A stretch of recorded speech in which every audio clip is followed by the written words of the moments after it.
نیا عزم نئی آغاز۔ ازبکستان کے 34ویں یوم آزادی کے موقع پر اسلام آباد کے ایک مقامی ہوٹل میں ازبک سفارت خانے کی جانب سے تقریب کا انعقاد کیا گیا۔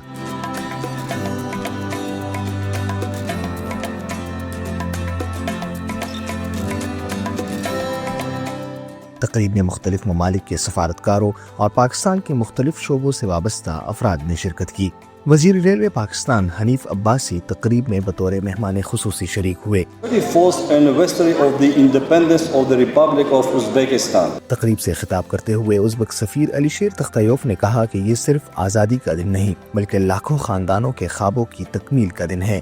عالمی چیلنجز کے باوجود آج ازبکستان کی معیشت سالانہ 6% کے حساب سے بڑھ رہی ہے۔ انہوں نے پاکستان کے نام اردو میں خصوصی خطاب کرتے ہوئے کہا کہ ازبکستان اور پاکستان کے تعلقات صرف معاشی مفاد تک محدود نہیں بلکہ ہمارے درمیان صدیوں کی مشترکہ تاریخ، تہذیب اور ثقافت ایک بڑا رشتہ ہے۔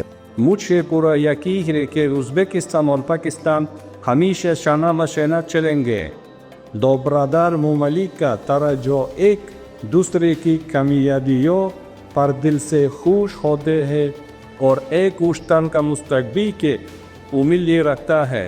وزیر ریلوے حنیف عباسی نے اس موقع پر کہا کہ ہمارے درمیان تعاون کے ہزاروں مواقع موجود ہیں۔ علاقائی روابط کے فروغ کے لیے ریلوے لائن منصوبہ میرے دل کے قریب ہے۔ Pakistan is committed to support easier market access on Uzbek products while also offering Pakistani goods and services to the people of Uzbekistan. Excellency, this project is near to my heart. پروگرام کے اختتام پر جشن آزادی کا cake بھی کاٹا گیا جہاں شرکاء نے ازبکستان کی ترقی اور تعمیر کے لیے نیک تمناؤں کا اظہار کیا،